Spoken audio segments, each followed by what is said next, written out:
Nanaitra ny maro raha vantany vao nahita anity ranty izay nataony solombaoka vavita tany toliara voalohany tia tsy iza moa izay fa andriamatoa Siteny Randrianasolo Niako tao anatin'ny pejiny tao ka nipitsipitsony mahakasika an'izay ny fakafakaina amintsika atao anatin'ity vidéo ity ka manasa antsika rehetra anaraka an'ity vidéo ity hatramin'ny farany.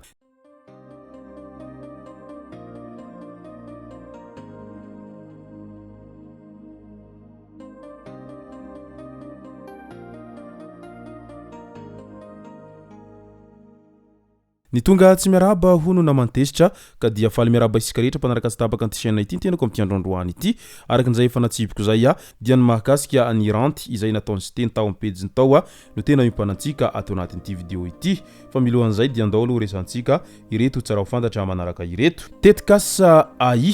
misokatra amin'ny fomba ofisialy hatramin'ny 17 janoary 2024 ny fisoratana anarana sy ny fandefasana toto-taratasy amin'ny tetikasa AI izay fiofanana sy fampidirana asa natokana ho an'ny tanora malagasy hanamafisana ny fahaiza-manao sy hampiroboroboana ny fahafahana miditra amin'ny sehatry ny asa ary hampitomboina ny fandraisana anjara nomerika ao anatin'ny harikarena faobe fiofanana maimaimpona ho an'ny tanora izay miisa 300 no hita ao anatin'ny tetikasa AI izay haharitra 12 volana ary misy kohorta misa 4 tanora 2600 no horaisina amin'ny kohorta voalohany.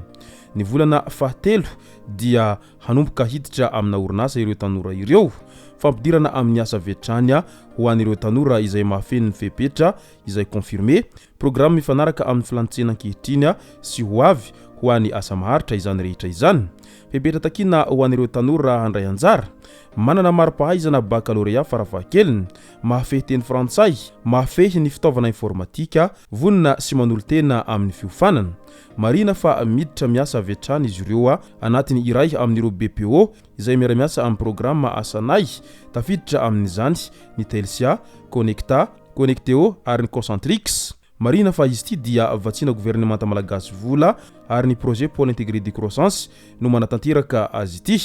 fisoratana anarana en ligne sy fandefasana CV amin'ny alalan'ny tranokala no atao ao anatin'izy ity hatrany midika izay fa miezaka mitady hirika rehetra ny fanjakana malagasy amin'izao fotoana izao mba ahafahana manome asa ireo tanora marobe izay isan'ny sahirana sy mijaly ao anatin'izay fitadiavana asa izay amin'izao ankehitriny izao jiolahy ikizana izay mpanafika mpanendaka mpanolana antsoina amin'ny anaram-bohitra hoe kapsaty no ifampitadiavan'ny fokon'olona sy ny polisy pirenena eny Ambatomaro eny nanomboka andro maromaro izay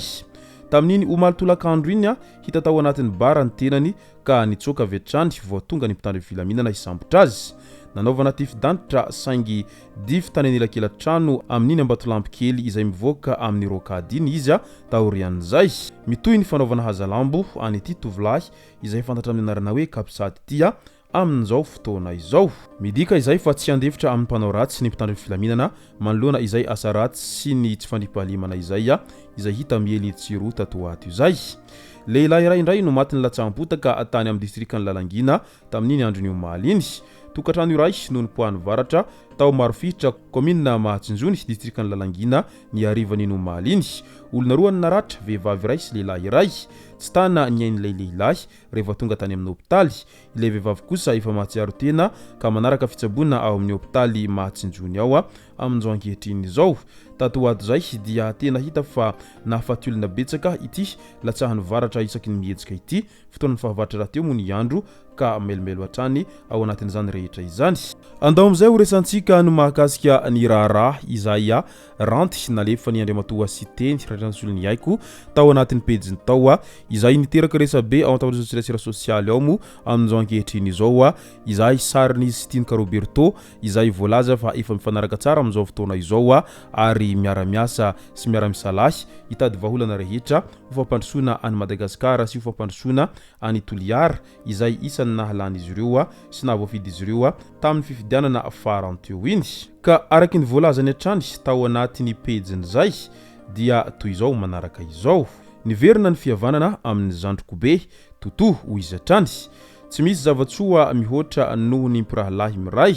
miara-mitsiky miara-mijoro na dia nandalo sedra aza ho hatrany ny filohan'ny teny pirenena Siteny Randrianasolo Niako tao amin'ny pejiny tao marina ho izy fa nisy ny tsy fankazahoana teo aminay sy ny sombambaoka Tinoka Roberto teo aloha saingy efa voava sy efa noravana izany amin'izao fotoana izao. Niverina ny fampitokisana, niverina ny fanajana ary miorina tsara indray ny fihavanako amin'io zandriko io ho iatrany ny nambarany filohan'ny teny tao anatin'ny pejiny tao tamin'iny androny eo maliny. Midika izany fa tena efa nifanaraka izany ireto mpanao politika malagasy izay hita fa tena nifandrangirangy sy nifandrangitra nandritra ireny fitondrana teo aloha ireny izay no heveriny voaka marobe fa tsy fandevy maty mihitsiny raha ireny zava-misy ireny no fakafakaina Siteny hanalalina nefa amin'izao fotoana izao dia nifanaraka ihany ary nilamina ihany no roa tonta tao anatin'izay disadisa sy tsy fitovian-kevitra izay nisy teo amin'izy ireo zay ka maro sahady mametra-pantaniana amin'ilay manao hoe izao zany ilay hoe vazaha mody miady hoy ny sasany izao ve sinema fotsiny hoy ny sasany ray tena lasa saina ihany ny mpanara-baovao indrindra fa ireo vahoaka izay manohana ny andaniny sy ny ankilany manoloana izao fifanarahana izy ireo amin'izao ankehitriny izao sa rehefa rava ny fitondrana teo aloha dia lasa mihavana avokoa ireo zay nifandramatra sy ireo zay nifandrangitra tamin'ireny fitondrana teo aloha ireny satria raha ny hita amin'izao sary izao mantsy dia lasa mirahina sy miara-misalahy indray zany ireo antoko nanohana ny fitondrana teo aloha sy ireo zay mpanositra ny fitondrana teo aloha amin'izao ankehitriny izao inona no tena marina ao ambadika izy ty hoentinay zany firenena ho ireo sasany eny tsy misy tsara mihoatra n'izay hoe fifankatiavana sy fifandraisana ary ihany koa ny fiarahamonina izay satria mety nihevitra foana ny miady fa tsy ny olombelona ao anatin'izay resaka fanaovana politika izay raha teo moa ny politika ny malagasy efa nisy hatramin'izay ka mandraky tiny androany dia miady ihany rehefa miady seza rehefa aveo mifanaraka ihany rehefa misy tombotsoa iraisana izay ka eo indrindra no hojerentsika izay mety tohiny ity fifanarahan'izy ireo amin'izao fotoana izao ity asa raha hiverina hiady indray any orina kely ihany asa raha hifanaraka foana amin'izay ka tsy misy disadisa sy adiady izay intsony ao anatin'izany rehetra izany tsisy tokony hagaga raha vantany vao mahita anireto olona roa izay samby henjana ara-politika avy any atsimo reto raha toaka hifanaraka sy hiverina hifankatia indray tahaka nisy tany aloha tany satria tany misy olobe hony tsy miady zaza araky ny fiteny malagasy zay ka mety ho antony zay nahatonga azy ireo amin'izao fotoana izao niverina toy ny pirahalahy indray ohatra ny tany ampiantohana izay no masaka azona roso tao anatin'ity vidéo ity tompoko lasy tompoko vavy misaotra antsika rehetra nanaraka an'ity vidéo ity hatrany farany aza dino ny milaiky ny vidéo antsika ary tsarovatrany miabone amin'ny chaîne antsika mba ahafahanareo manaraka tsy tapaka ny vidéo zay lefa naeto sanandro tompoko lasy tompoko vavy mankasitraka dia mirarisoa